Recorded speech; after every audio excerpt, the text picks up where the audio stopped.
The heavy iron gates of the estate groaned open, yielding to the black sedan as if the metal itself feared the man inside.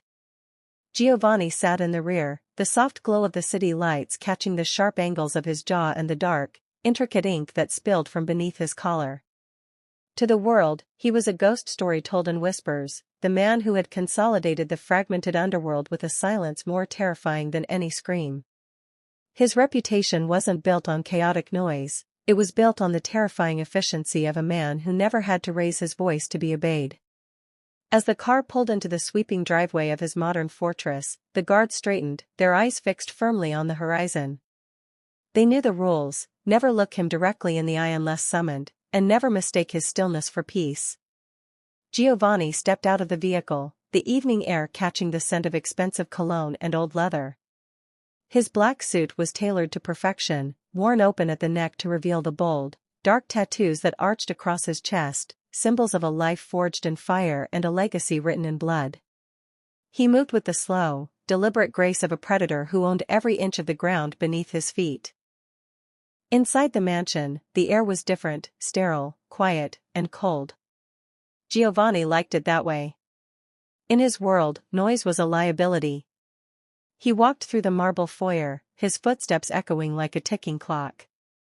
To his subordinates, he was a machine of logic and iron will, a man who viewed human emotion as a crack in the armor. He had spent years stripping away his own vulnerabilities until there was nothing left but the tattooed king, a ruler who demanded absolute order. He paused by the tall, floor-to-ceiling windows of his study, looking out over the city he controlled. From this height, the people below looked like ants, and the problems of the common man felt like distant echoes from another life. He had everything: power, wealth, and a name that acted as a shield. Yet, as he watched the flickering lights of the skyline, there was a hollow space in his chest he refused to acknowledge. He lived in a fortress of his own making, surrounded by men who would die for him but none who actually knew him. He was at the peak of his power, a dominant force of nature, entirely unaware that his carefully constructed world was about to be dismantled by the simplest of things: a delivery of flowers and a pair of innocent eyes. For now, he remained the king of shadows, draped in ink and authority, waiting for a change he didn't know he needed. The morning sun filtered through the high, arched windows of the estate, but it brought little warmth to the sprawling gardens. Maid Jefferson moved with a practiced, silent grace, her hands tightening around the stems of a fresh bouquet of lilies and baby's breath. Beside her, clutching the hem of her mother's red dress, was Sunny. At 6 years old, Sunny was a splash of vibrant color in a world of monochrome stone, her mustard-yellow dress swaying with every cautious step she took. To Hattie Mae, this mansion was more than a place of work, it was a labyrinth of unspoken rules. She knew the importance of being invisible. She had learned to time her deliveries so she was gone before the black sedans returned, and she always kept her head down, her expression a mask of professional neutrality that hid the constant, gnawing worry behind her eyes. Every petal she arranged and every vase she polished was a prayer for another day of safety, another paycheck to keep the lights on and Sunny fed. Sunny, however, saw the world differently. To her, the mansion was a castle filled with secrets. She walked on her tiptoes, her white shoes making no sound on the polished floors, mimicking her mother's stealth like a game they had played 1,000 times. She knew the quiet game was the most important one. While Hattie Mae worked, Sunny would often find a corner to tuck herself into, becoming as still as the statues that lined the hallways. Today, the routine felt heavier. Hattie Mae's hands trembled slightly as she set the flowers on the mahogany table in the foyer. She could feel the weight of the silence in the house, a silence that felt like a held breath. She glanced at the security cameras tucked into the ornate molding, wondering if the tattooed king was watching them from behind some hidden monitor. She didn't know Giovanni, but she knew his shadow. She knew that in this house, a single mistake could mean the end of their fragile stability. Sunny looked up at her mother, sensing the tension, and squeezed her hand. For a brief moment, the two stood frozen in the center of the grand hall, a mother trying to shield her child from a world she didn't understand, and a child who was the only light in that dark, cold fortress. They were intruders in a kingdom of iron, two delicate spirits moving through the belly of a beast, unaware that the predator they feared was already beginning to watch them, not with malice, but with a curiosity that would soon change everything. The following afternoon, the sun hung high over the estate, casting long, sharp shadows that seemed to mimic the jagged lines of Giovanni's ink. He stood on the balcony, his sharp features set in a mask of indifference as he watched the flower delivery van pull away from the curb. But his gaze didn't follow the van, it locked onto a rusted silver sedan that had been idling a block away for the last hour. As Hattie Mae began her walk toward the bus stop, Sunny skipping beside her in those bright white shoes, the silver car began to crawl forward like a shark sensing blood in the water. Giovanni didn't call his security team. He didn't reach for a radio. He simply turned and moved through the house with a predatory haste that made his staff scatter. By the time the silver sedan had pulled up alongside Hattie Mae in a secluded stretch of the tree-lined street, Giovanni was already stepping through the pedestrian gate, his presence cutting through the quiet afternoon like a blade. Hattie Mae had felt the shadow before she saw the man. She pulled Sunny closer, her knuckles white as she gripped the girl's hand, her eyes darting toward the tinted windows of the car that was now pacing them. The driver's side window began to roll down, a low, predatory whistle drifting out. Hattie Mae's breath hitched, a familiar, cold terror rising in her throat, the kind of fear that comes from being hunted and having nowhere to run. Then, the air seemed to change. The silver car suddenly braked as a tall, imposing figure stepped directly into its path. Giovanni didn't shout. He didn't wave his arms. He simply stood there, his black suit jacket fluttering in the breeze to reveal the dark, swirling tattoos on his chest. His gaze was steady, his posture radiating a quiet, absolute menace that made the engine of the silver sedan sputter and die. The man in the car looked at Giovanni, then at the bold markings of the Korean underworld etched into the boss's skin, and the blood drained from his face. In the presence of a true monster, the petty predator realized he was nothing more than prey. "Keep driving," Giovanni said, his voice a low, gravelly vibration that carried more weight than a scream. "And if I see this car within a mile of these gates again, you won't be driving anywhere ever again." The sedan lurched into reverse, tires screeching as the driver fled in a panic. Silence returned to the street, heavy and thick. Hattie Mae stood frozen, her heart hammering against her ribs, looking up at the man who had just shattered his own rule of invisibility. For the first time, the tattooed king wasn't a shadow in a window, he was a shield. He turned toward them, his intense gaze softening just a fraction as it landed on Sunny, who was looking up at him with wide, curious eyes, completely unaware that she had just witnessed the beginning of a war for her soul. Would you like me to continue with Chapter 4, where Giovanni brings them back into the safety of the manse? The street was silent, the only sound the retreating whine of the stalker's engine.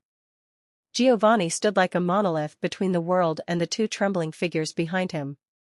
He turned slowly, his sharp features unreadable, but the predatory edge had softened into something resembling a heavy, protective stillness. Hattie Mae was pale, her breath coming in shallow hitches, her body physically shielding Sunny as if she expected the boss to turn his wrath on them next. "Inside," Giovanni commanded. It wasn't a request, nor was it a threat. It was an executive order. Hattie Mae hesitated, her eyes darting toward the bus stop, then back to the imposing man whose tattoos seemed to pulse with the rhythm of the city's heart. She had worked for him for months, but she had always been a ghost in his hallways, a shadow that arranged flowers and vanished before the sun set. To enter through the front gates as a guest was to cross a line she wasn't sure she could ever uncross. "The street is no longer safe for you today," Giovanni added, his voice low and grounding. "And the girl needs water." With a tentative nod, Hattie Mae led Sunny through the heavy iron gates. For the first time, they weren't sneaking through the service entrance or hovering in the servants' quarters. They walked up the main stone path, Sunny's small white shoes clicking rhythmically against the expensive slate. As they crossed the threshold into the grand foyer, the sheer scale of the mansion seemed to swallow them. The air was cool, scented with the very lilies Hattie Mae had delivered, and the silence was absolute. Giovanni led them not to a waiting room or an office, but directly into the heart of the home, the kitchen. It was a masterpiece of stainless steel and dark stone, a place Hattie May had only seen from the perspective of a worker cleaning the counters.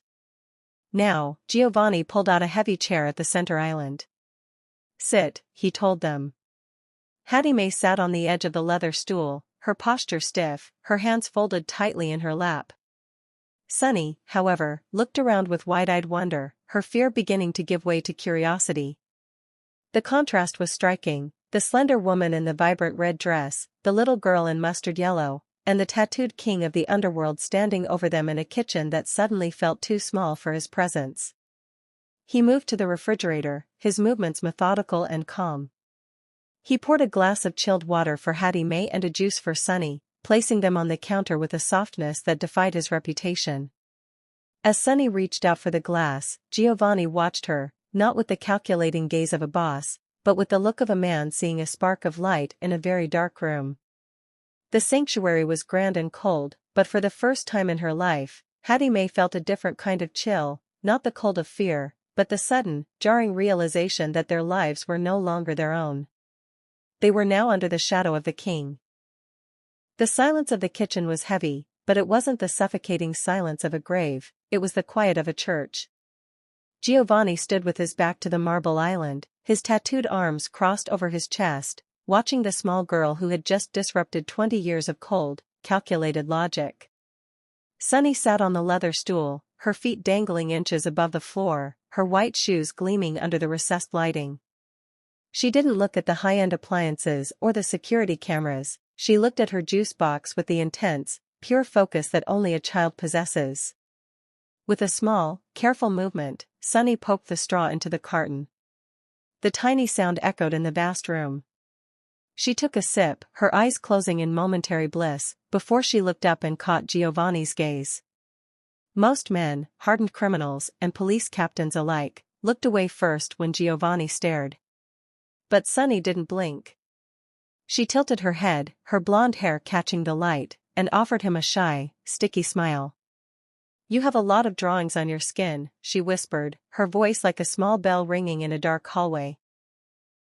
Hattie May gasped, her hand instinctively reaching out to pull Sunny back, but Giovanni raised a hand, just a fraction of an inch, and she froze. He stepped closer, the shadows of the room retreating from his path. He looked down at his forearm, where a sprawling dragon coiled around his wrist, its scales a map of his violent ascent to power. He had always seen his tattoos as armor, a warning to others that he was more beast than man. "They are stories," Giovanni replied, his voice dropping to a low rumble he didn't recognize. Sunny hopped off the stool, ignoring her mother's frantic, "Silent please." She walked right up to the tattooed king and reached out a small, trembling finger. She didn't touch the ink, but she pointed to a small, jagged scar near his thumb. "Does that one hurt?" Giovanni looked at the scar, a reminder of a betrayal from a decade ago, and then at the girl in the mustard-yellow dress. In that moment, the iron walls he had built around his heart didn't just crack, they crumbled. He saw her total lack of guile, her absolute vulnerability, and her baffling lack of fear. To her, he wasn't a monster or a boss, he was just a man with stories on his skin. He realized then that while he had been busy ruling a city of shadows, he had forgotten that light like this even existed. The monster felt a strange, terrifying warmth spreading through his chest, a sudden, fierce need to ensure that this child's white shoes never touched the filth of the world he inhabited. He looked at Hattie May, who was watching them with tears held back by sheer willpower, and he knew. The flowers were no longer just a delivery.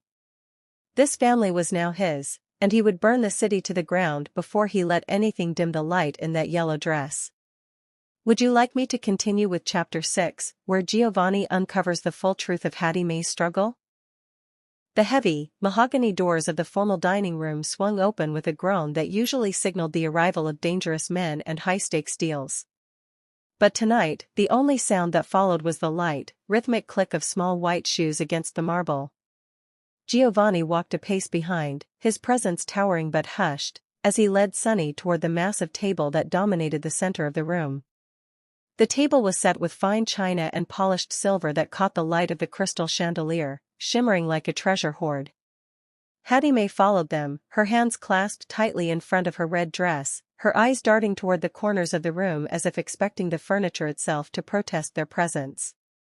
She had spent months dusting this table, never daring to touch the chairs, let alone imagine herself sitting in one. Giovanni pulled out the heavy, velvet-lined chair at the head of the table, his chair. With a gentle but firm motion, he lifted Sunny and settled her into the seat. She looked tiny against the high back of the chair, her mustard-yellow dress a bright spark of defiance against the dark wood. "From now on," Giovanni said, his voice echoing through the vast room with the weight of an unbreakable law, "this is where you eat. No more floors. No more pantries." He signaled to the waitstaff, who stood in the shadows, their expressions masks of professional shock. At his nod, they began to serve. There were no leftovers tonight. Instead, steaming bowls of galbi jim, colorful banchan, and plates of delicate dumplings were laid out before the little girl. The aroma was intoxicating, filling the cold room with the warmth of a real home. Hattie Mae stood frozen until Giovanni pulled out the chair directly to his right.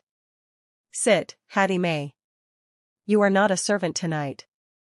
You are my guest." As they began to eat, the grand dining hall, a place built for intimidation and cold power, seemed to shrink, becoming something intimate and sacred. Sunny handled the heavy silver spoon with careful concentration, looking up occasionally to make sure this wasn't a dream. Giovanni watched her, ignoring his own plate. He saw the way she savored every bite, the way her eyes widened at the flavors, and he felt a satisfaction that no business victory had ever provided. He was the king of this house, and he had just declared that the most important people in his kingdom weren't his lieutenants or his allies, but a mother and daughter who had once been invisible. As Sunny giggled at the way her feet couldn't reach the floor, the tattooed king realized that the grand table was no longer a place of business, it was the foundation of a new life. The silence of the mansion had been broken, replaced by the soft sounds of a family beginning to heal. The atmosphere at the Golden Dragon Social Club was usually thick with the scent of expensive tobacco and the heavy silence of men who knew too much. But tonight, the air vibrated with a restless, low-frequency hum. Groups of soldiers stood in the corners, their eyes darting toward the empty head of the table where Giovanni usually sat with iron-fisted punctuality. The rumors had begun as ripples but were now cresting into waves that threatened the stability of the entire organization. "He brought them inside," whispered one of the capos, a man whose scarred knuckles had served Giovanni for a decade. "Not to the basement, not for questioning. He put them in the kitchen. He served them himself." The men exchanged looks of disbelief and budding resentment. In their world, mercy was a luxury they couldn't afford, and softness was a terminal illness. They had followed Giovanni because he was a shark, cold, efficient, and devoid of the sentimental attachments that made men weak. Now, stories were filtering back through the mansion staff about a little girl in a mustard dress who played in the gardens while the boss watched from his balcony, his hand no longer resting on his holster, but on the railing as he smiled. "A flower girl and a brat," another voice spat, low enough to avoid treason but loud enough to stir the room. "The triads are already hearing about it. They think the king has traded his crown for a pacifier. If he won't protect the reputation of this family, why are we bleeding for him?" The tension was a physical weight. For years, Giovanni's tattoos had been symbols of a man who had sacrificed his humanity for power. But the underworld was beginning to see those same tattoos as a mask that was slipping. To them, Hattie Mae and Sunny weren't just a woman and a child, they were liabilities. They were the cracks in the fortress walls. In the shadows of the back booth, a rival family's informant listened intently, his phone already vibrating with a draft message. The perception of weakness in a mafia boss was an invitation for a coup, and the rumors were spreading like a contagion. As the men ordered another round of drinks, the loyalty that had once been absolute began to fray at the edges. They didn't understand that Giovanni wasn't becoming weak. He was becoming dangerous in a way they couldn't comprehend. A man with something to lose is far more terrifying than a man with nothing. But in the dim light of the club, all they saw was a king who had finally found his heel of Achilles, and the vultures were already beginning to circle the estate. The rumors from the social club had reached the mansion like a cold draft under a door, but inside the kitchen, the air was warm and smelled of toasted sesame and sweet soy. Giovanni stood at the center of his culinary kingdom, his expensive suit jacket discarded on a chair, his sleeves rolled up to reveal the ink of a life he was beginning to outgrow. On the sleek, dark island sat a spread that would have shamed a five-star banquet, traditional Korean delicacies, fresh fruit, and small, colorful treats that looked like jewels. But Sunny wasn't sitting at the island. She had slid off the high leather stool and sat cross-legged on the polished floor, her mustard-yellow dress fanned out around her like a fallen petal. To her, the grand furniture was intimidating, but the floor was a familiar sanctuary. Giovanni looked at the empty, expensive chairs, then at the little girl eating a piece of honey-glazed chicken with pure, unadulterated joy. He looked at Hattie Mae, who stood by the counter, her expression hovering between terror and a dawning, fragile hope. The tattooed king knew that at this very moment, his men were likely plotting his downfall, whispering about his perceived decline into sentimentality. He knew that to sit on that floor was to officially abdicate the throne of fear he had sat upon for decades. Without a word, Giovanni moved. He didn't lower himself with grace, he sat down heavily, his long legs folding as he joined Sunny on the floor. Hattie Mae let out a small, stifled gasp, her hand covering her mouth. The sight was jarring, a man whose name was synonymous with midnight executions and iron-fisted rule, sitting on a kitchen floor in a multi-million-dollar mansion, sharing a meal with a 6-year-old. "This is better," Giovanni said, his voice a low, rough rumble. He picked up a small rice cake, his tattooed fingers steady. "The chairs are too tall anyway." Sunny giggled, a sound that sliced through the tension like a sunbeam. She pushed a small plate of dumplings toward him. "Mommy says it's polite to share, Mr. G." "Your mommy is right," he replied, his eyes meeting Hattie Mae's. In that look, he conveyed everything he couldn't say. "I see you. I see the hunger you've hidden. I see the fear you've carried. It ends tonight." As they ate, the world outside, the contracts, the territories, the looming threats of the underworld, seemed to dissolve. Giovanni realized that for years, he had been starving too. He had been feasting on power and drinking respect, but he had never known the simple, grounding fullness of a shared meal. He wasn't choosing weakness, he was choosing a different kind of strength. He was no longer just a boss protecting an asset, he was a man protecting his home. On that kitchen floor, surrounded by the remnants of a feast and the laughter of a child, Giovanni finalized the most important deal of his life. He was trading his empire for a family. The rumors from the social club had reached the mansion like a cold draft under a door, but inside the kitchen, the air was warm and smelled of toasted sesame and sweet soy. Giovanni stood at the center of his culinary kingdom, his expensive suit jacket discarded on a chair, his sleeves rolled up to reveal the ink of a life he was beginning to outgrow. On the sleek, dark island sat a spread that would have shamed a five-star banquet, traditional Korean delicacies, fresh fruit, and small, colorful treats that looked like jewels. But Sunny wasn't sitting at the island. She had slid off the high leather stool and sat cross-legged on the polished floor, her mustard-yellow dress fanned out around her like a fallen petal. To her, the grand furniture was intimidating, but the floor was a familiar sanctuary. Giovanni looked at the empty, expensive chairs, then at the little girl eating a piece of honey-glazed chicken with pure, unadulterated joy. He looked at Hattie Mae, who stood by the counter, her expression hovering between terror and a dawning, fragile hope. The tattooed king knew that at this very moment, his men were likely plotting his downfall, whispering about his perceived decline into sentimentality. He knew that to sit on that floor was to officially abdicate the throne of fear he had sat upon for decades. Without a word, Giovanni moved. He didn't lower himself with grace, he sat down heavily, his long legs folding as he joined Sunny on the floor. Hattie Mae let out a small, stifled gasp, her hand covering her mouth.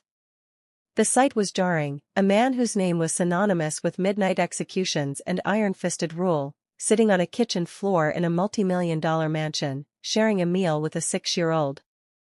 "This is better," Giovanni said, his voice a low, rough rumble. He picked up a small rice cake, his tattooed fingers steady. "The chairs are too tall anyway." Sunny giggled, a sound that sliced through the tension like a sunbeam. She pushed a small plate of dumplings toward him. Mommy says it's polite to share, Mr. G. Your mommy is right, he replied, his eyes meeting Hattie Mae's. In that look, he conveyed everything he couldn't say. I see you. I see the hunger you've hidden. I see the fear you've carried. It ends tonight. As they ate, the world outside, the contracts, the territories, the looming threats of the underworld, seemed to dissolve. Giovanni realized that for years, he had been starving too. He had been feasting on power and drinking respect, but he had never known the simple, grounding fullness of a shared meal. He wasn't choosing weakness, he was choosing a different kind of strength. He was no longer just a boss protecting an asset, he was a man protecting his home. On that kitchen floor, surrounded by the remnants of a feast and the laughter of a child, Giovanni finalized the most important deal of his life. He was trading his empire for a family. Would you like me to move on to Chapter 9, where Sunny leaves a permanent mark on Giovanni's heart? 6 months had passed, and the mansion no longer felt like a cold monument to a man's ego. The heavy, oppressive silence had been replaced by the intermittent sound of light footsteps and the distant hum of Hattie Mae's humming as she moved through the sun-drenched halls. Giovanni sat behind his massive mahogany desk, but he wasn't looking at spreadsheets or territory maps. Instead, he was staring at a piece of paper that held more power than any contract he had ever signed. The door to the study creaked open, and Sunny hurried in. She was still fond of the mustard-yellow dress, though she now had several in different shades, and her white shoes were spotless. She held a crayon drawing in her hand, a picture of 3 figures standing in front of a house with a very large, purple dragon protecting the roof. She slid the paper across the desk, her eyes bright with the uncomplicated love that had become Giovanni's daily bread. It's for your story wall, she said, pointing to the framed sketches he had begun to hang alongside his formal accolades. Giovanni reached out, his tattooed hand, the one that had once inspired terror across the city, carefully taking the drawing as if it were made of spun glass. He looked at the jagged lines and the bright colors, and for a moment, his throat felt tight. He had spent his life building an empire of fear, thinking that legacy was something written in blood and property deeds. He realized now that he had been wrong. A true legacy was something you built in the heart of a child. A soft knock followed, and Hattie Mae stepped in. She looked healthy, her eyes no longer shadowed by the frantic arithmetic of survival. She was no longer just the woman who delivered flowers, she was the heart of the home, the anchor that kept the tattooed king grounded in his newfound humanity. The lawyer is here, Giovanni, she said softly. Giovanni nodded, picking up a fountain pen. With a steady hand, he signed the final adoption papers, officially naming Sunny as his daughter and the sole heir to everything the Torino name represented. As the ink dried, he felt a weight lift that he hadn't even realized he was carrying. The underworld still whispered, and the vultures still circled, but they no longer mattered. He had traded his crown for the title of father, and in doing so, he had finally found a power that could never be taken away. He looked at Sunny, who was already busy explaining the dragon's special powers, and he smiled, a genuine, soulful expression that didn't just reach his eyes, but filled the empty spaces of his life. Giovanni, the man who had been lost in the shadows of his own making, had finally been found. He wasn't just a boss or a king anymore, he was a saved man, and his empire was finally, truly, a home.